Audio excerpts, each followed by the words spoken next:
Hey everyone, and welcome. Today we're going to tackle a classic computer science puzzle, finding the closest value to a target number inside something called a binary search tree. Now, I know that might sound a little intimidating, but I promise you, the logic behind it is as simple and intuitive as a guessing game you played as a kid. So, to get our heads around this, let's start with something we all know. Imagine a friend says, "I'm thinking of a number between 1 and 100. How do you figure it out as fast as possible?" You're not just going to guess 1, 2, 3, right? No way. You have a strategy.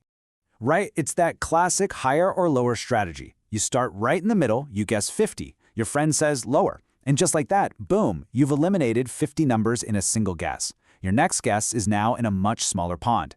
This simple idea of constantly slicing the problem in half is incredibly powerful. And believe it or not, it's the exact same logic we're about to use.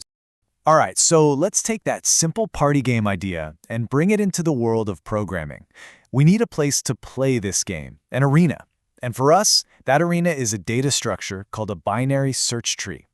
This is where our guessing game gets some formal rules to follow. Okay, so here's the official mission statement, and this one comes straight from LeetCode.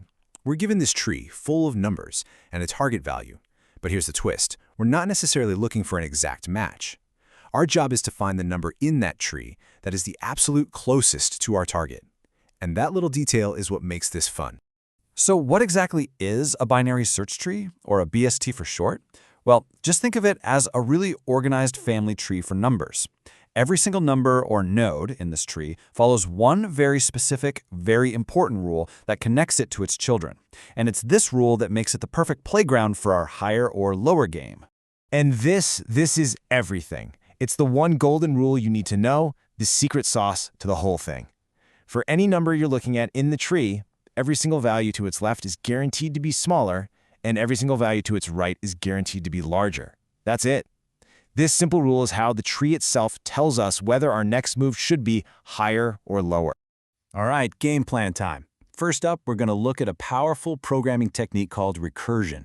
This is basically where we write a function that calls itself over and over, kind of like a set of Russian nesting dolls. Each call takes us one step deeper into the tree, following the path to our answer.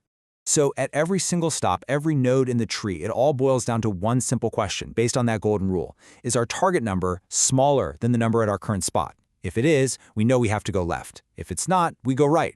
That's the entire decision-making process, repeated again and again. Okay, let's make this real with an example. It'll make so much more sense when you see it in action. Let's say our tree starts with the number 4 at the very top, at the root. And our target is, let's just say, 3.71. We begin our journey at the root, node 4. Right off the bat, our best guess for the closest value is 4, simply because it's the only one we've seen so far.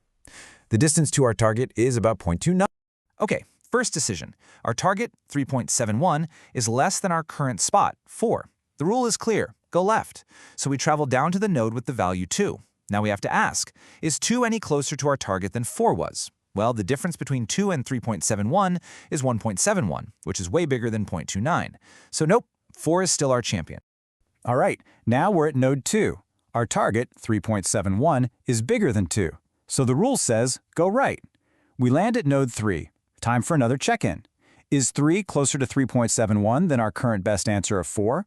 The difference here is about 0.71, which is still bigger than 0.29. So 4 holds on to its title. Okay, last step on this path. We're at node 3.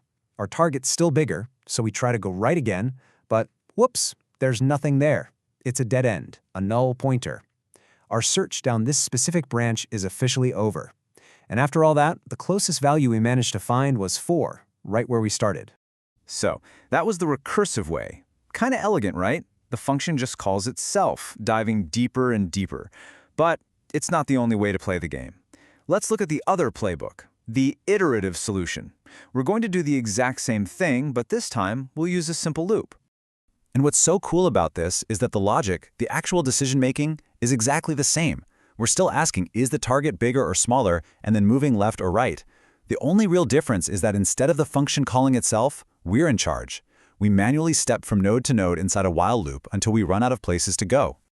So here's how it breaks down, step by step. You start at the top, the root. You check if that node is a new winner for closest value. Then you make your move, left if the target's smaller, right if it's bigger. Then you just do it again and again. You keep repeating that simple cycle until your current node is null, meaning you've hit the end of the line. Okay, so we've got two different playbooks, recursion and iteration, and they both lead us to the same win. So, which one should you use? Which one is better? Well, as is so often the case in programming, the answer is, it depends. It's all about trade-offs.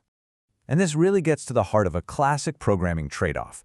On one hand, the recursive code often looks more elegant. It's clean, it's concise, and it beautifully mirrors the recursive nature of the tree itself. On the other hand, the iterative code, while maybe a little clunkier to write, is often faster and, more importantly, it's safer from a memory perspective, especially with really big trees.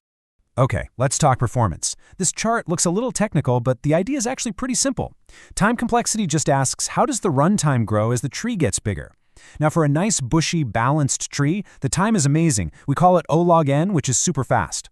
The ON you see here is the absolute worst case, a tree that's just a long, gnarly stick where you have to visit every single node. But look at the space complexity. That's the real story here. Space is all about memory. The recursive approach uses memory for every function call it makes, which can add up on a deep tree. In that worst-case stick tree, it uses ON space. But the iterative solution, it uses a tiny, constant amount of memory. We call that O1, and that is a huge deal for efficiency and for preventing your program from crashing. So at the end of the day, this whole problem, it's really just a great example of a super powerful idea called divide and conquer. With every single choice, we sliced the problem in half, throwing away huge chunks of the tree we didn't need to look at. And this pattern is everywhere, not just in coding. So the real question I want to leave you with is this. Where else in your work, or even just in everyday problem solving, can you use this strategy of making one smart choice to